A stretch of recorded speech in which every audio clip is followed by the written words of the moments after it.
Welcome to LOA Today. I'm Walt Thiessen here with Louis D'Souza and Uohna Thiessen. Today is Monday, April the 20th, 2020. It's 4 p.m. New York time, wherever you are in the world. Thanks for joining us for another episode of LOA Today, your daily dose of happy. And we're happy to be starting the week once again with these 5 shows we do every single week, Monday through Friday. And we're really glad to have you join us as well.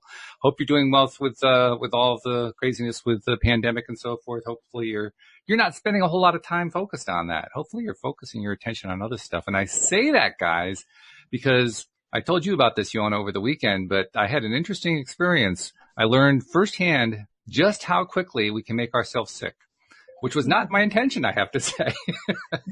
But, I ended up, I was taking a shower on Saturday morning, and I got into this little, you know how you can your mind can kind of get into these little things and you're play acting things and so forth. I was kind of playing out a scenario, and it was not a happy scenario, but I was kind of exploring it to see, how does it all add up in certain ways, and ended up getting to the point where I started to feel depressed.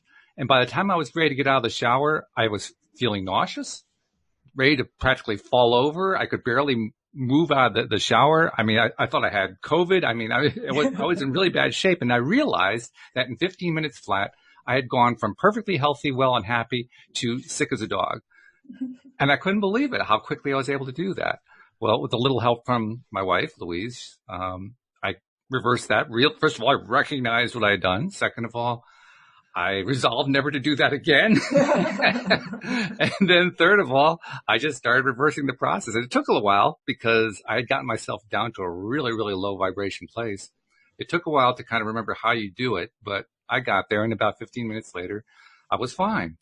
But a very interesting experience. I mean, Louis, we talk a lot about how powerful the mind is and how we really are the ones who, through our thoughts and our feelings, initiate wellness, but we don't really think about how we initiate sickness. And I proved it to myself in spades over the weekend. Yes, in a matter of 15 So minutes. what were you thinking that precipitated it?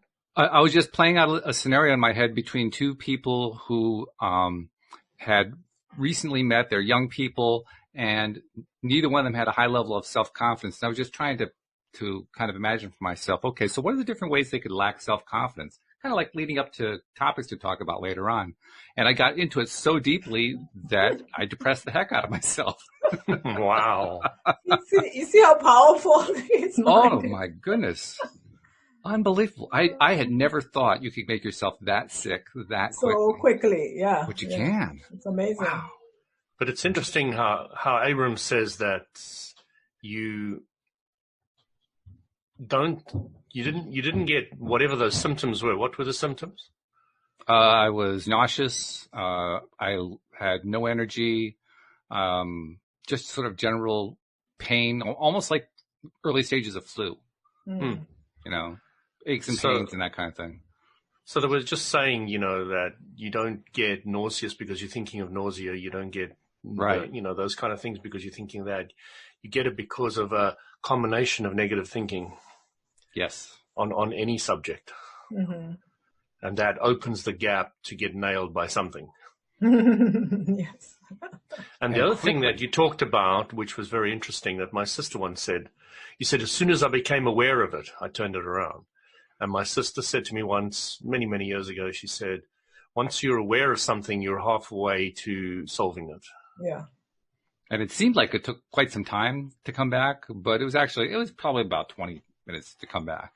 And so it in was previous about as quick as lifetimes, it's taken a whole lifetime. That's true. I hadn't thought of it that way, but that's true. Yeah, no, we don't appreciate sometimes how quickly we are turning things around compared to how we used to. Yeah. Right. Yeah. And the awareness is so powerful, I think that's one of the biggest gifts of the law of attraction to me, is that the awareness of my power, my ability, my talents, my skills in that area. Just the awareness of that is so empowering and so uplifting. Just that was like a huge aha moment for me when I learned about that. Mm-hmm. Yeah. Well, about the power of thought, or about what precisely? Huh? Oh, that I have I can choose, which way I want to continue going as far as my thoughts and my emotions and stuff are concerned. Because before that, I thought that I was at the mercy of the circumstances Yes. or the environment or whatever. Yes. So you're going from disempowerment to empowerment based on clarity of knowledge of how things actually work. Yes. Which I like to term rules to the game of life. Mm-hmm. Yep. Yeah. And that's kind of what it is, except it was more than a game for me. It's all a game, Walt. Let's just say it was a very real game. Very expensive game. Well, actually, it wasn't all that expensive. I mean, emotionally, emotionally, it took it out of me. In fact, the rest of the day, I deliberately spent the rest of the day focused totally on things that felt good to me, just to kind of continue the convalescence, shall we call it? Yes, indeed. Whoa, yeah. I loved what a student was bitching to the master. He was saying, "Master, it's easy for you to deal with this sickness or to deal with that problem and to deal with this and to deal with that." And he said, you don't seem to even have any problems. And he said, "No, it's not true." He said, "The only difference between you and me is I handle them when they're small." Yeah. I'm trying to imagine, okay, where in that 15-minute process was the small? I guess it was before I started the conversation in my head. And that's an interesting awareness as well. Where does it start and how does it start? Yeah, it really is. I think that's what happens. You get, as you become more experienced, you're able to catch that earlier and earlier. Absolutely. Yes. That's what Abram's talking about with step 5, Yeah. Mm-hmm. When you're catching yourself quicker and quicker or turning it on a dime, when you know what you don't want, you know what you do want. Right. Well, I turned it on a dime. Now what I need to do is be able to, on demand, go in the positive direction as fast as I went in the negative direction. Right. I mean, I can go pretty quickly in the positive direction. Certainly a lot faster than I could, say, 5 years ago. Right. But I'm not sure I can get there in 15 minutes yet. Maybe half an hour, but not that's good. That's good. But the more you practice it, the quicker it becomes. Yes. Yeah. So it's all about continuing to practice. Practice. and being even more committed to the practice. That's one thing that came out of this. I mean, we talk often about how the contrast is where we discover what it is that we don't want, shoots off that rocket of desire of what we do want. It creates a clarity of knowing what it is that we don't want. Well, I have a really big clarity, bigger than I had on Friday, as to what it is I don't want. I definitely don't want that. And now I also have a newfound respect for just how powerful my mind is. Yeah. To a degree that I did not really totally grasp. I don't think. I mean, intellectually I did, but there's a certain level where I guess there's always a little bit of doubt going on, and that doubt got erased really quickly. Yeah. But you know that practice, going back to what Uohna said last time, it was really interesting to me to hear how much the scientific community have now come into the understanding that it is the other states or the meditative state or the, alpha state?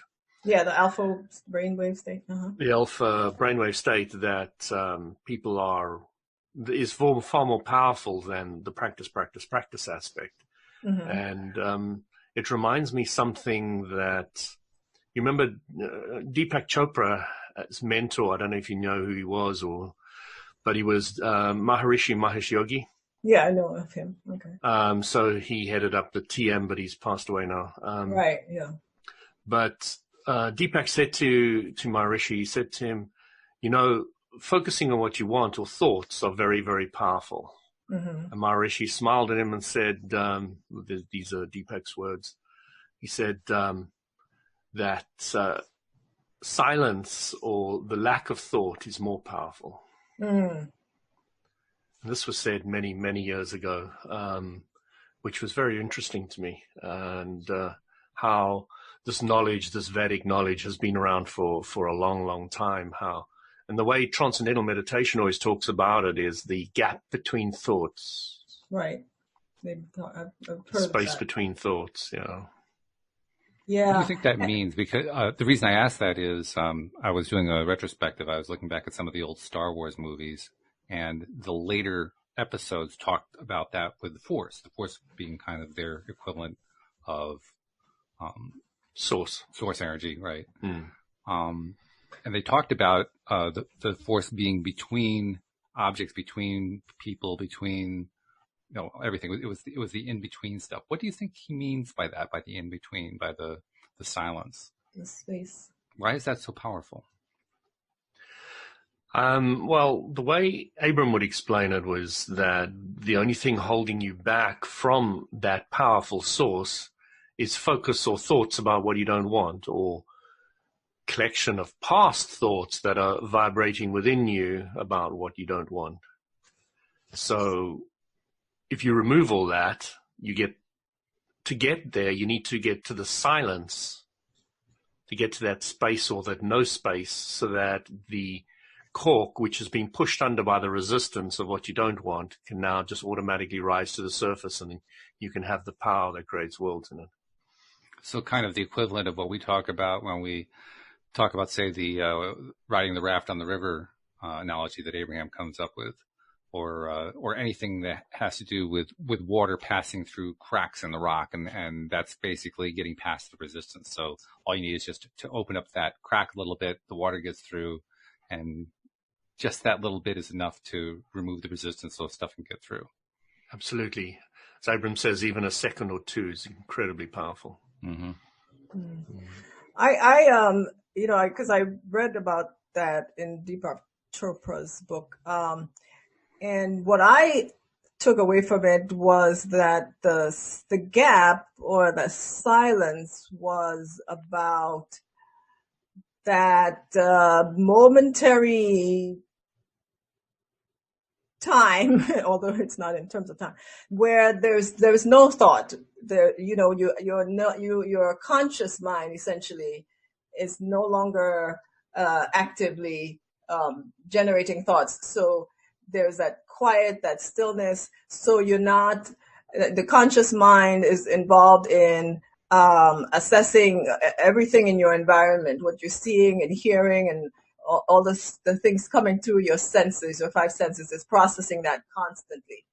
And in between the time when you're not doing that, you're not processing anything, you're not judging anything, there's that stillness that allows the non-conscious part of your mind, that non-judgmental awareness, to sort of bubble up through the surface, and it's so so outside of our experience. It's hard to describe, because it's very rare when you get to experience that, and even the people who have experienced it have difficulty explaining it. But it has to do with that shutting down of the conscious mind, so that the other parts of you, the non-conscious, or I shouldn't say non-conscious, sounds like you're unconscious, but the part that's not the logical mind actually is now more doing the observing, basically. It's an interesting concept. There was a silence. Well, yeah, I mean, silence. How do you grasp that which is not? I think that's Yeah, what we're trying exactly. to do Yes, here. yes, We're saying, how do we grasp this? It deserves silence. Yes, We will now observe a moment of silence for silence. Exactly. May the force be with you. May the force be with you. Yeah. Yeah, it's brain gymnastics trying to get around that, trying to make sense out of it. Yeah, it's so new and foreign to what we've been thinking of most of our lives. So. I mean, I was just thinking, as you were talking there, I was thinking, are there instances that I can point to in my own experience where I did have that experience? Mm-hmm. And I think I may have, actually, now that I think about it. Mm-hmm. For instance, there have been, we kind of experience it to a degree any time that we're driving and we're driving on autopilot, and we're not really aware of how we're getting to wherever it is we're going to. And then we get there and we try to remember how we got there, and we really can't remember the trip, that kind of thing. So that's kind of an example of it. Mm-hmm. But I've also experienced it, I'm pretty sure, in these instances, and I can't think what they call it, there's a name for this, where you kind of do like this quantum leap thing, where you're in one place, and then in the very next instant, driving is a great way to explain this. You're in this one place, you're on the road, and the very next instant, you're 5 blocks down. Mm-hmm. Not that there was a gap of time that you didn't remember, but there was no gap. Yeah. And for whatever reason, your awareness was your awareness disappeared for a moment. Right. Yeah. Yeah, I remember in his book, I was reading it the other day, 7 Spiritual Laws of Success, Deepak Chopra, and he talks about one of the ways you can try to access this silence, he says, is by actually observing a period of silence, like going on a period of days where you don't talk. You don't talk to anyone. You don't interact. I mean, I guess he's done it, and I've only seen he does it in his practice. Yeah, right. I've only seen this. People to wander around silence with big sign around their chest. Yeah, they can't talk, and what he says is that when the conscious mind, and I think he may or may not have used the word ego, when the ego realizes there's nothing to say, nothing to contribute, nothing to share, there's nobody to talk to, then it just quits. It says, okay, well, since you're not going to talk to anyone, there's no point in me judging everything. So the way I've noticed it in myself is the mind seems to go into neutral. It's still kind of spinning, but it's not grabbing onto anything. It's just, going round and round and round. Yeah. And it's very relaxing. It's incredibly relaxing. Yeah. You know, that reminded me, just this week, I started for the first time Vipassana meditation. I've done TM and I've done other types of meditation, but I saw it, I was exposed to it before, but I never really paid much attention. But this week, for some reason, I was reading a book about it and I decided to try practicing it. And it was kind of like that. And I was sharing with Walt a little bit on Saturday, where you are learning to be just the silent observer of everything, of your thoughts, of what's going on in your body, just being that observer where it's hard to explain, but it's amazingly relaxing. Oh my God, it felt so good. I was telling Walt, for the first time, I'm actually looking forward to meditating, because before I struggled with meditating because there is a corner with meditation that you turn, and it's amazing once you get there. Yeah. I think I'm turning the corner now. It's like I'm always referring to Abram, but Abram says it can become quite addictive. Yes, yeah. And I can get that.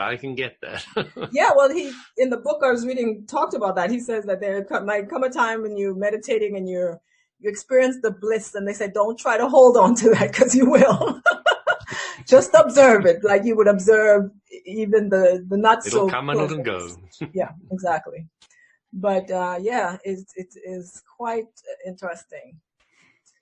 All this talk about not talking, going through silence for periods of time. It reminds me of a very, very old joke, which I think I've told previously on the podcast, but I'll tell it again anyway because it's fun.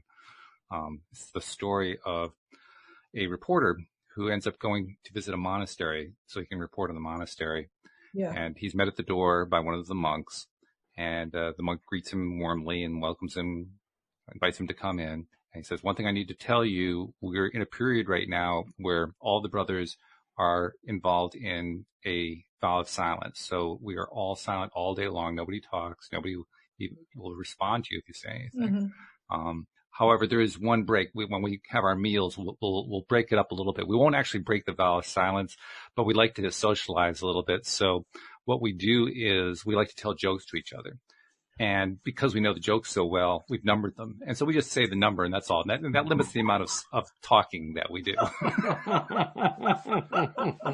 So he goes through the day, and he's watching these monks, and he's learning what they're doing and so forth. And then it comes to the meal time, and he sits down with his friend, his host, and the others at the tables, and they're eating silently. And then all of a sudden one calls out, 26, and there's this laughter that permeates the room. There's silence for a while, and another monk says, 14. And that leads to a little bit more laughter. You know how laughter kind of becomes a little bit contagious and so forth. And the reporter is looking at his host, and he's like, really? This is what these guys do? And the monk says, well, go ahead, try it yourself. He says, all right. 127. There's dead silence. Of course. And then the place erupts in laughter. And the monks are falling all over the tables. They're falling onto the floor. His host has lost it completely. Food is flying from all the laughter. Finally, his host recovers himself long enough. The reporter says, what did I say? What did I say? And the monk says, they never heard that joke before. Yeah.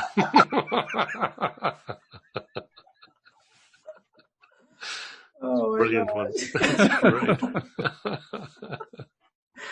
I was just thinking how difficult that would be for me a pledge of silence. Let me tell you, as you guys can probably guess, I love to talk.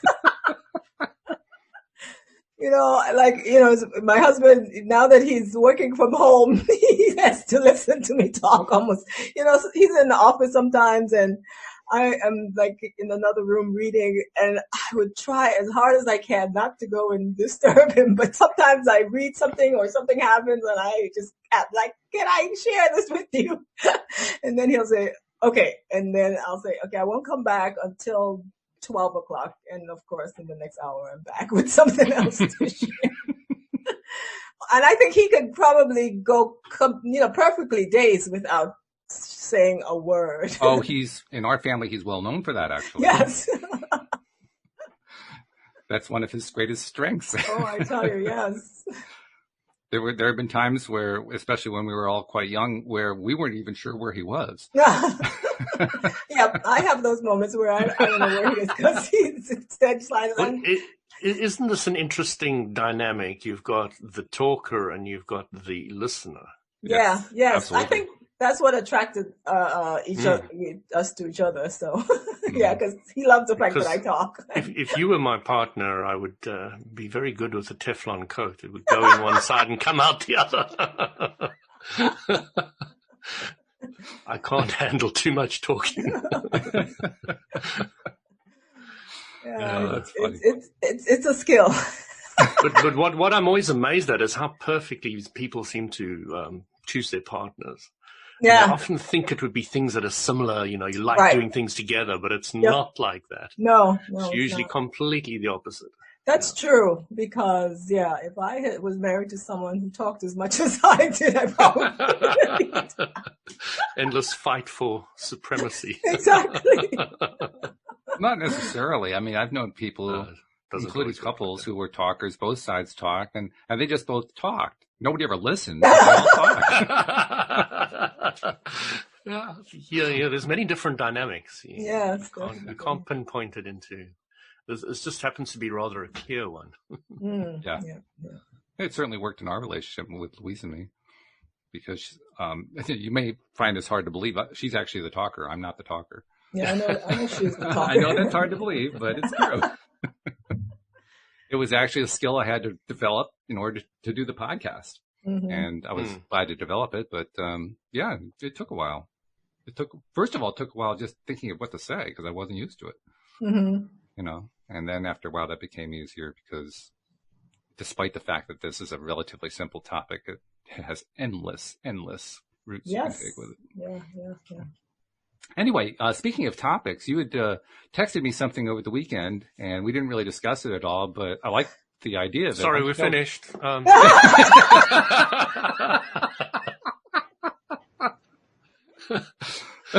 why I didn't marry someone like Louis?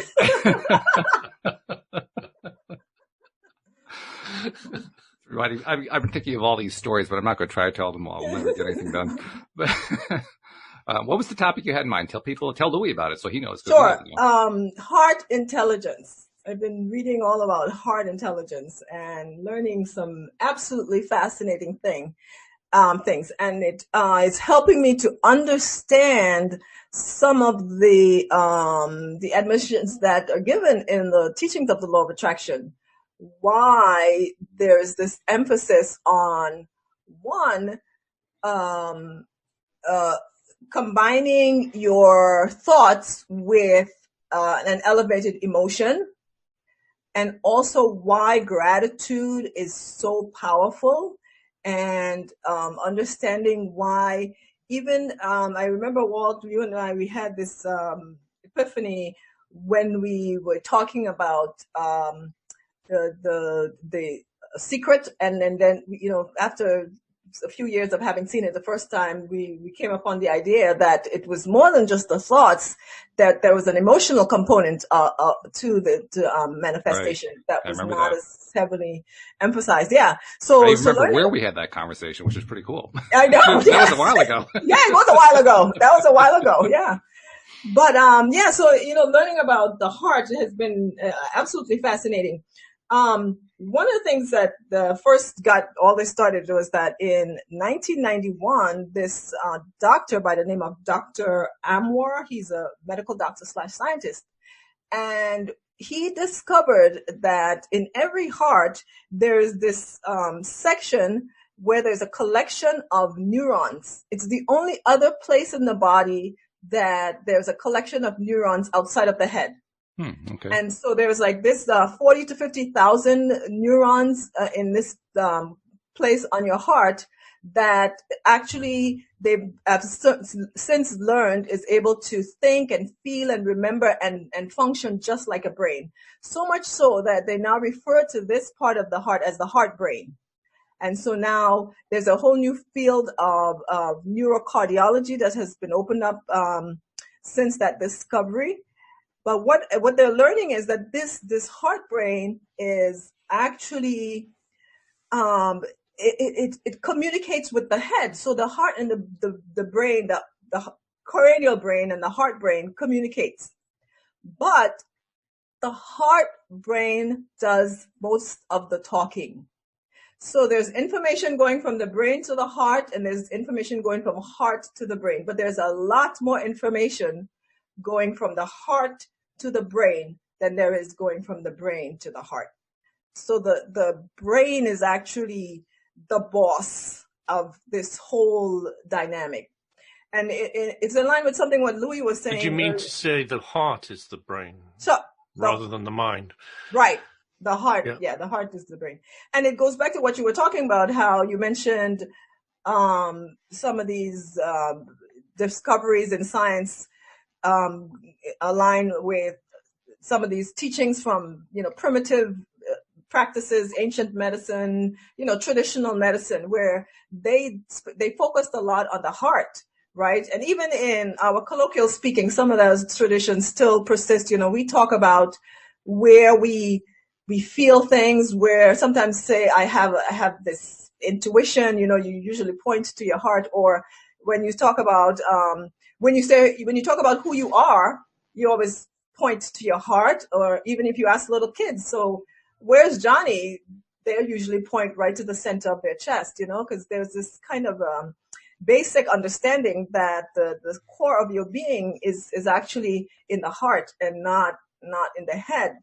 But the other things that I've been learning about this whole heart brain idea is that not only is there more information going from the heart to the brain than the other way around, is that the heart is able to synchronize all the systems in the body in a particular state that is called coherence, heart coherence.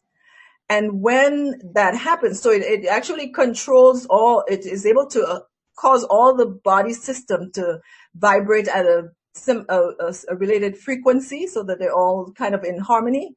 And when that happens, it enhances the performance of all of your body systems. So it initiates a kind of a healing, and it also improves your cognition, but it also feels a lot.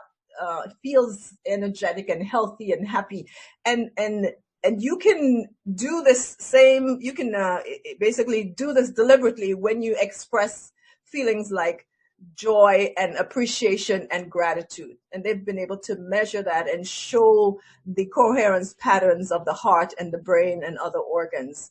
And finally, I want to talk about the fact that they've been able to measure the vibration, the energy coming from the different organs. And as I hinted on last week, that the energy coming from the heart is 1,000 times, the magnetic field specifically is 5,000 times to be exact, stronger than that coming from the brain.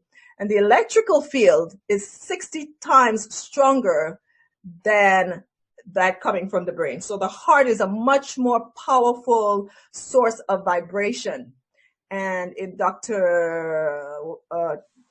Dispenza's book, he says that we don't attract what we think or what we want. We attract what we're being. And our state of being is a combination of our thoughts and our feelings. That's an interesting concept. It's a concept that has been carried by a number of different researchers. I know there's actually a heart mind. Yes, the Heart Math Institute. Heart Math Institute. That's what it is. Yeah, they do a lot of that work. That does that work. Interesting term too. Heart intelligence. They could have chosen a number of different ways of expressing connection to the brain, but they chose intelligence. I wonder why that particular word. Well, because they EQ instead of IQ, they should have used it. Yeah, right. So they do talk about EQ, but I think they specifically chose intelligence to the reference to the brain, for right. Comparison, Yes, but also that it can be a guiding force in terms of helping you make decisions and evaluate things and come to understanding. So there's some kind of intelligence that's specific to the heart, and it's independent of the brain. To me, the most fascinating thing about the emotions is what Abram has taught, and I haven't heard any scientist or anybody anywhere on the planet mention it in any shape or form, is that this is the way I like looking at it, is you've got this guidance, which we could say is our guardian angel. It's a term we've used for centuries. So we're now getting a revised version of the guardian angel, the upgraded version, understanding. So we've got this guardian angel 2.0 for you computer freaks. Yeah. So you've got this enhanced guardian angel sitting there and saying, okay, every time you know what you don't want, you're making a pool of what you do want, you're getting a better idea of it. I'm going to store all that, keep it here. And whenever you're heading towards everything that you want, that you've put in your little pool, I'm going to run out there as your emotional guidance. And I'm going to say, yeah, some negative emotion if you're going away from it. Here, some positive emotion if you're heading towards it. And to me, that was profound. That is the most profound thing I've ever come across anywhere, ever, is that your emotions are your guidance, telling you if you feel bad, you're going away from everything you want. If you feel good, you're going towards everything you want. Profound because of the simplicity of it? The simplicity, and what I feel is the accuracy of it. Oh, okay. The correctness or the way it is-ness of it. I think other people have expressed it, maybe not in those same words, but for example, other teachers say that, I know, for example, that Dr. Dispenza talks about, and Dr. Chopra talks about that too, that your emotions are the connection that connects you to your subconscious. And so when you are trying to assess an experience, a situation, a memory, whatever, it is your emotions that lets you know if this thing is conducive to happiness and joy and contentment, or if it is not. And it's similar to what the heart intelligence people are saying, is that when there is coherence in the system, when all the body systems are vibrating at the same frequency and they're in harmony, it feels good.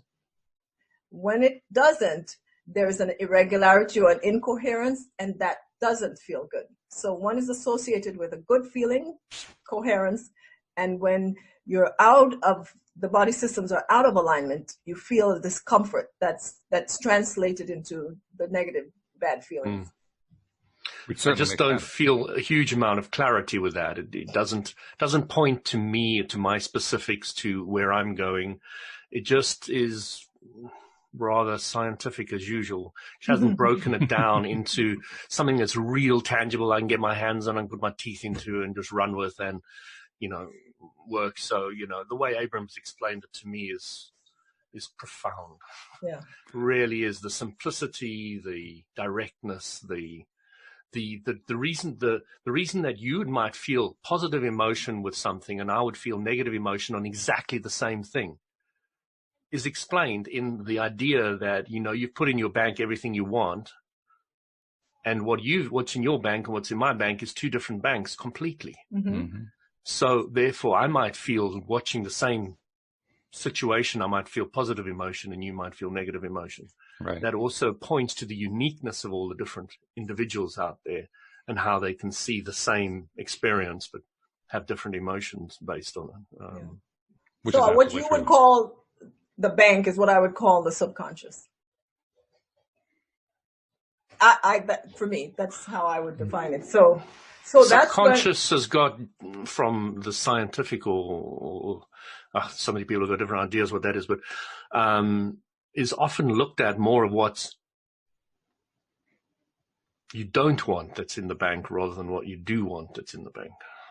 That's often true. Yeah, and that's true, but it's not accurate though. I mean, I know that's the general consensus when people think subconscious. They often think about all the bad experiences, the trauma, and all the stuff you don't want.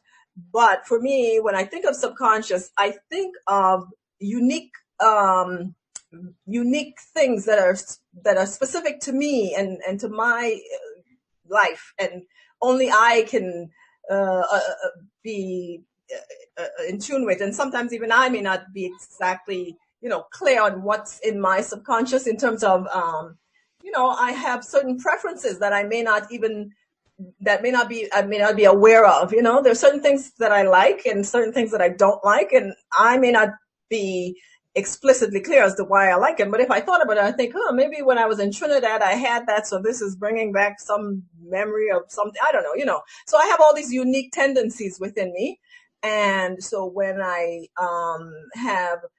when what I want, say, is in alignment with that, I may not know what that is, but it feels good. And so, yeah. And to bring a third perspective into it, I mean, I agree with both of you. I totally agree with Louis. I love the simplicity and the clarity of the Abraham approach. But as you were talking, the thought that came to my mind was music. Specifically, I went to classical music. It's the contrast between Beethoven and Mahler. Beethoven is all about the true symphonic sound, the true harmony. Mahler is about all these distortions and sounds that don't really nicely go together and create all this aharmonic stuff that's very, very uncomfortable. Is it like jazz or no? What's that? Is it a jazz-like thing? I don't know. I've never heard the name. No, it's classical. It's classical music. Oh, it's classical. Like a more modern, well, not modern, modern for my generation, right, would be Joni Mitchell and Lou Reed. Okay. You got Joni Mitchell with the nice, quiet, melodic stuff, and Lou Reed. Yeah. Not exactly in the same ballpark there. Right.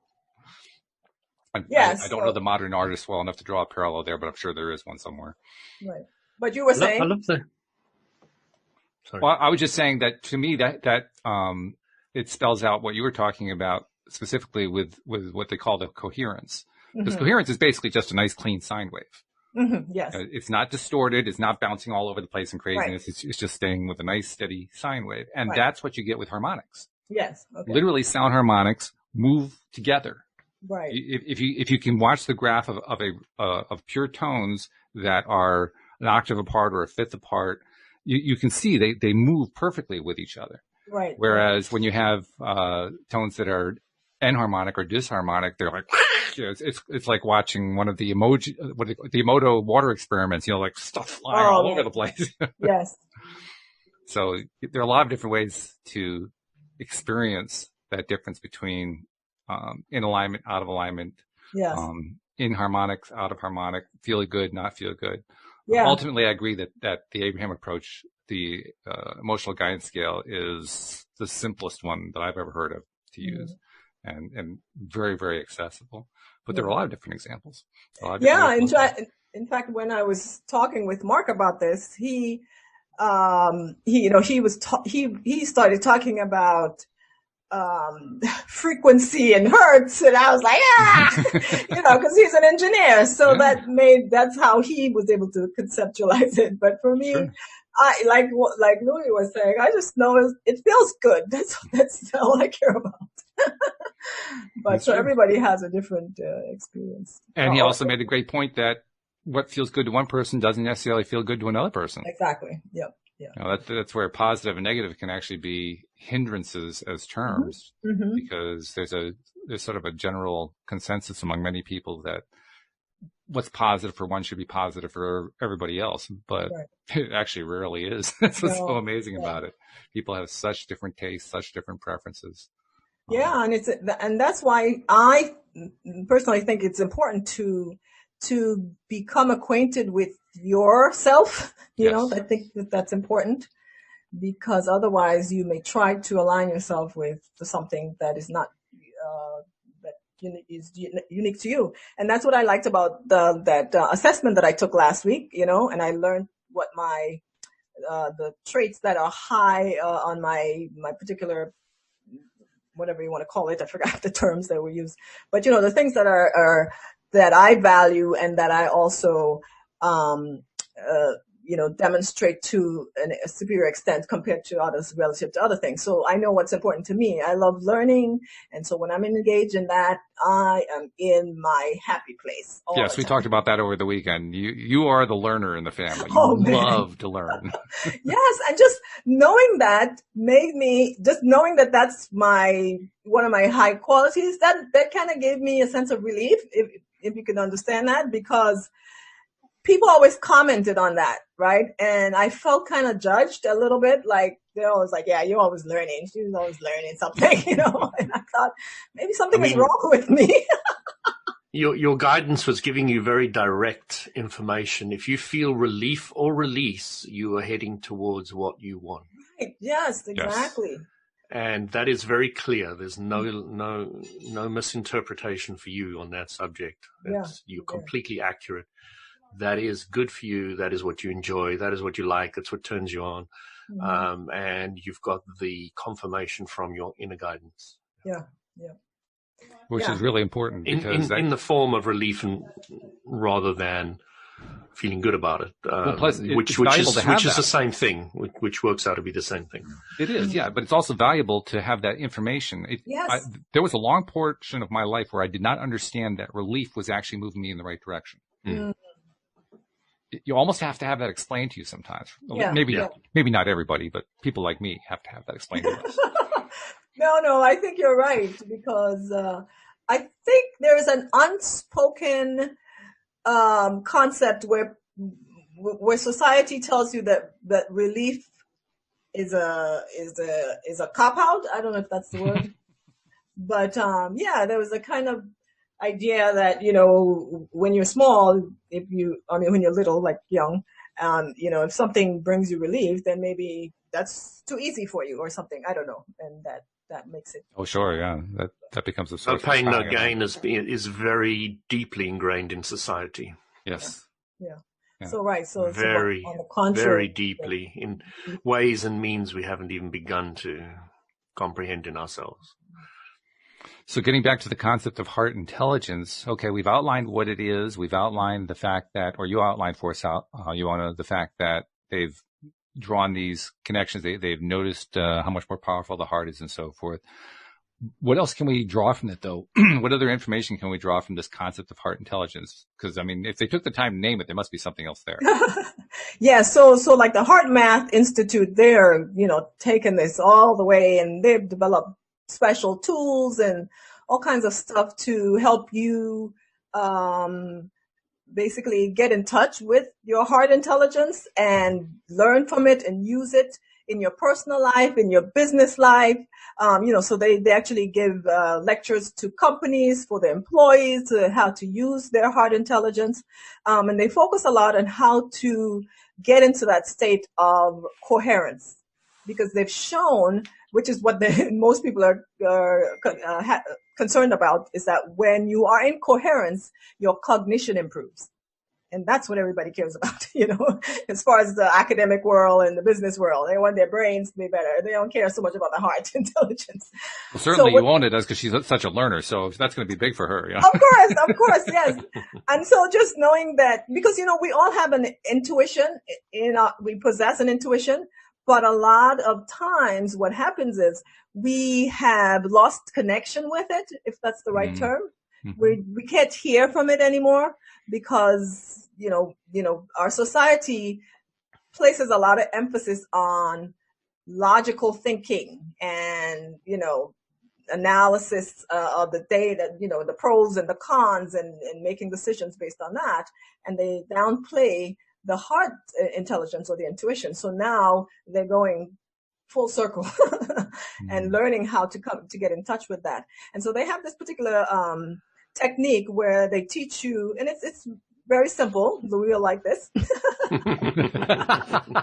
You're right. If it's simple, I will. Yes. So what it is simply slowing down your breathing, because they've shown that breathing actually can control the heart rate, and the heart rate is how information is sent from the heart to the brain.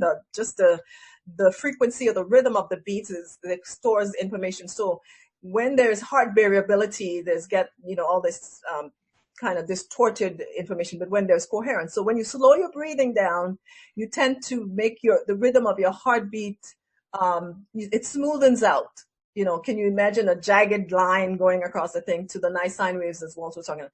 So you slow your heart rate down through your breathing, and then you think about happy thoughts, something you like, something you love, some appreciation. You go to a happy place and you focus on your heart, and you try to feel those feelings coming from your heart. Your wife is texting me right now, Walt. Louise does lose track of what time I do the show sometimes. But yeah, so you slow down your breathing, and then you focus on happy emotions, and you imagine it coming from your heart, and then you try to kind of connect to your heart. So you imagine the energy from your brain going down to your heart and then radiating out around you into your circumstances, to the people around you, or to a particular situation that you're dealing with. And that they've shown actually helps you to get into coherence, gives you guidance, helps, things, just affect matter around you, whatever that matter is that you are dealing with. So again, I'm always amused at how scientists get so complicated about something so incredibly simple. Yeah, because focusing on nice things is good for you. Wow, I knew that. But the other thing I wanted to comment on just quickly, because you brought it up, was intuition. Mm-hmm. And Carolyn Mace is a medical intuitive, and a fascinating study on her own life and her own abilities. It's well worth the little venture. But she was saying, people often say, "Oh, I'm not intuitive at all." And she said, everybody is so intuitive they have no idea. Mm-hmm. And that brought me to Abraham Hicks's understandings is, when you feel you like something, you're heading towards what you want. When you feel you don't like something, you're heading way towards what you want. And that's what intuition is. Yeah. I think when I think of intuition, I think in terms of, like you mentioned Carolyn Miss, and she's a medical intuitive. And I'm not sure what that means, but I'm interpreting that to mean that she can look at someone or help people identify, say, a physical ailment, the source of it. That's what I think of. Shall I break it down briefly to you, because it's fascinating? Sure. A doctor met her and she said she's medical intuitive. He said, "How good are you?" Because he doesn't take any BS. Mm-hmm. And she said, "I'm not really sure." So he they went away, and she was in her town, he was in his, and he phoned her up and he said, Caroline, I've got Debbie here. She's 23. And she said, Caroline said, that's enough.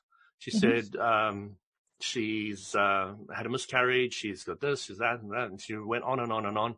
And put the phone down. The guy didn't give her any confirmation that this was good, bad, or indifferent. And the doctor eventually phoned her back, a week later and said, oh, I've got this person here. And she gave the thing, and every single thing she ever said was 100% accurate.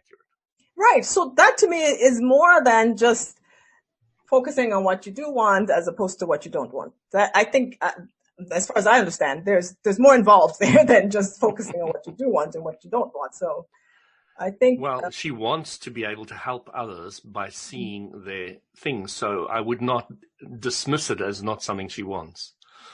Right. No. What I'm trying to say is that I can't say that I'm a medical intuitive just by focusing on what I don't want or what I do want. So to say that that's what intuition is all about, I think there might be more involved. There's knowing what you don't want and what you do want, which is very simple. But I think getting in touch with your intuitive side and I so think you're talking about tuning in the radio to those frequencies. Yes, exactly. Yeah. Okay. Yeah, no problem with that. Yeah. Right. Yeah. So like you said, everybody has their intuition, but some people, for whatever reasons, don't tune into those stations. Yeah, exactly. So it's a funny thing too with the various, I'll group them generically as psychic powers. I think people on some level like the idea of a psychic power being something that they don't have because it makes it more mysterious and it makes it more interesting. How the heck did they do this thing? And it also makes it more of a thing to be debunked. Oh, that's just a bunch of nonsense. Because if you're not in any way allowing yourself to be tied to it, in any way connected so that you can actually do it yourself, it makes it bigger. It makes it more fun. It makes it more interesting to talk about. It makes it more interesting to debunk. It makes it, the whole thing. It just becomes this thing. Whereas if we take what Carolyn Mace says, literally, that we are all incredibly intuitive. Other psychics have said similar statements about psychic behavior. We are all psychic. And many of us have not developed it to the degree that others have, but we all have the same ability. It kind of takes the magic away for many people. And I think that feeling of magic is a big deal in the sense that it actually becomes a source of resistance. Yes. And that is actually going back to what Louis was saying, why scientists take something so difficult and make it so simple and make it difficult. I think that's one of the things that drives scientists is they believe that if they can collect empirical data on things that we call magic, they can demystify it. For example, the Heart Math Institute, now with all their research, they are teaching people how to get into coherence. And because, the people are living in this very modern technological society, they have the tools to show them when they do get into coherence as opposed to when they're not. And it's not just something that they could say, you did or you didn't. Because, we have to admit, when it comes to psychics, there have been psychics and there are psychics. Like, so there are real psychics and not so real, psychics. So people have kind of gotten distrustful of the whole process and they think they're charlatans and, whatever. So when a scientist comes and shows hard data, it makes it easier for some people to accept that these things are happening. And also like the Heart Math Institute, they're now teaching people how to get in coherence, which is actually to get in touch with their intuition. So now they can have a decision, something that they were struggling with. They want to know even a medical problem, and they can tune into their heart and actually learn to listen to what their heart is telling them about where the problem is and what might be a possible solution. So that's why I love the science. It's so fascinating. Yeah, we had no clue either. No just from your enthusiasm. enthusiasm. I've got no problem with the science, and I've no problem with people who love it. Yeah, but I'm just amused at sometimes the lengths and breadths they go to prove common sense. It's just amusing to me. I don't know if you've ever heard of the Monroe Institute. Yes. Yeah. So fascinating guy, because, big businessman suddenly having out-of-body experiences and totally thrown by it. And many, many years ago, goes to a doctor. Doctor just wants to pump him with medication and tell him nothing's happening, and go to a psychologist who doesn't help anything. And then he started easing into it, and he started relaxing, and he started just letting go and just seeing what happened and getting over the fear, and started having more and more experiences. And then he got a psychologist on board, and they started a little institute. And, he had a farm out in the bushes where nobody could complain or do anything about. And then, it's now a huge institute, if I'm not mistaken. I think the guy's probably passed away by now, but it's a fascinating story. And they started with this binaural sound thing. Binaural beats, and how it helps.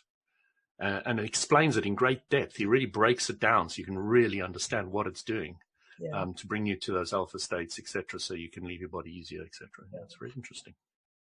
Yeah, because, there've been so many people in history who have tried to, deceive people with some of these. And, we think of religion as an example of that, in terms of, getting them, waving magic wands and doing all kinds of woo-woo stuff. And so there were those who believed, and then there are those who don't. And then sometimes the whole area of that practice gets cast aside because of the charlatans, and there's a whole body of knowledge that's lost. Because if you think now, we had the shamans and the priests and the Buddhists and the yogis and who else? The nuns. All these people have been doing these things for, hundreds, thousands of years. But there are still those who say, oh, that's nonsense, that doesn't work. That's just because they believe it. But now we have science that is able to show. This brings me to one more. I wanted to mention that there was a study done by Harvard University where they wanted to study the brains of Buddhist monks who had been meditating for 10 years or more, to see the differences, the changes in their brains. And there's a funny story where they had a translator between the scientists and the Buddhists. And so the translator was explaining to the monks. So the guy wants to put these electrodes in your head, and they want to study what happens in your head when you guys are meditating. And they practice compassion meditation. And the monk is like, why do they want to put this on my head? They said, oh, they want to see what's happening. And they started laughing. And they said, actually, they're putting it on the wrong organ. So even that, they knew back then that it was the heart was where most of this energetic vibration was coming from. But the scientists still put it on their heads anyway. Makes the scientists feel better. Yeah, exactly. The thing that, again, amuses me with scientists is their strong desire to make other people believe what they've come to understand. Not all of them do that, though. Not all of them. No, not all of them. No. You do get the wise ones. Well, some of them are disbelieving, because in theory, you're supposed to have a hypothesis that you postulate, and then you test and you collect data for or against, and then you analyze the data and you come to a conclusion. The scientific process in a synopsis. Yeah, but how many times have people gone through all that, come to a conclusion, and then it's wrong 10 years down the line? Well, so now we have checks and balances in place. So, for example, we have journals like, science journals and other journals where when you have completed a science project, you report it. There are going to be editors. There are people who are going to analyze everything you've done. There are those who are going to repeat the experiments to determine if the results are indeed accurate and if it's repeatable. So now it's a little bit more control as far as the field of science is concerned. So a lot of people understand the law of attraction. If you understand the law of attraction, you start realizing that the person who heads up the experiment is going to have an idea of what he wants or she wants, and they're going to attract that. Absolutely. And those results are going to come out. So to get a kind of an average, it's an average for the average person, but we're all so unaverage. We're all so uniquely different. That And there are how much validity is there in any of it? So to me, it doesn't there's a really make lot sense. of validity. That's because there are people like you, For scientists. you, No, there's a lot of no, validity. for you and others, but not for me. No, listen, it's not just for No me and problem. it's not just for others because when I do research, I have to account for that, the lack of validity in my results. And I have to demonstrate clearly and accurately, precisely how I dealt with that. For example, as Walt, we had talked about the whole placebo effect. When you are investigating the effect of a drug, you do what is called a double-blind placebo-controlled experiment. And by double-blind, they mean that the doctor, the scientist does not know who is getting the real drug and who's getting the placebo, as well as the subjects. That's the double blinding. Don't know who's getting the placebo and who's getting the results. So you have the scientists, you have the subjects, and you have a third party administrating or controlling the process. So those are the steps that have been placed, among others, to account for the biases, as you mentioned, because the doctor he has a particular result that he's hoping for. So you account for that. You have to always account for these biases. You can't account for all of them, but what you are aware of, you have to make sure that you account for it. Because even in your reporting of the results, you have to discuss how you dealt with this, how you reduced or at least eliminated the potential biases in your experiment. So, science has come a long way. Yes, there were times back in the day when people would just run a research and report on what they're finding, but that's not the case anymore. You can't do that. That's not allowed. Well, I don't know. I think it happens quite a bit, but let me see if I can draw the two together because I think there's a way to connect it. I'm going to bring in a third group too. Mm-hmm. So I'm going to broadly put us LOA people and the psychics and so forth into the intuitive category, and then the rest I'll put into the scientific category. And then there's the third category. The third category is the airline pilot. Mm-hmm. And the airline pilot, when he's flying his plane, is flying along and he's constantly making adjustments because he's like 90% of the time he's going in the wrong direction. And so he has to make an adjustment, and then he makes another adjustment, and that's how they get from point A to point B. They're constantly making adjustments. Mm-hmm. I think the same thing is true with both the intuitive camp and the scientific camp. Yeah. Now, the scientific camp has gotten to the point, like you were saying, Uohna, where they believe that they have eliminated a lot of that stuff.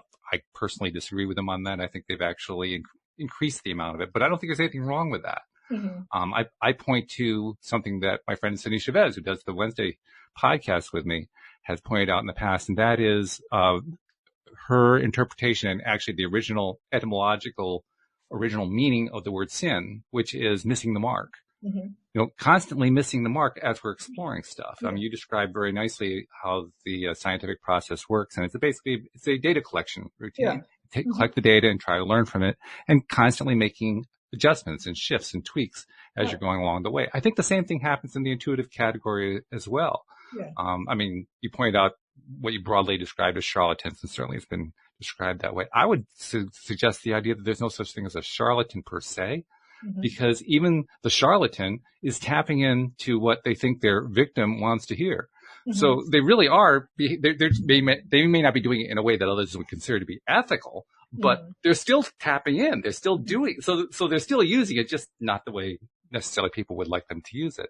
And that causes some of the disbelief that some other people might have. So. Yeah, sure. And when a psychic gets something wrong, I mean, there are some very famous psychics who have just gotten certain things just totally wrong. And of course, that's when all the doubting Thomases come out and say, oh, well, this disproves all their stuff because here they got something wrong. Well, if they used the same standard with scientists, we wouldn't have science either. True, exactly. I mean, this is humanity. Humanity is constantly making adjustments. We make a mistake and then we readjust. It's a process of learning and changing and adjusting. And like you said, because a lot of the proponents of LOA, as Louis, and he, maybe he believes more in the LOA teachers than he does in the scientists, but they've been wrong a lot. So there's always missing the mark. I think to me the great value is for myself, removing the idea of right and wrong from the whole thing, because I don't think there's any right or wrong where it comes to learning information and developing learning, developing our understanding of stuff. There's, I got it or I didn't get it.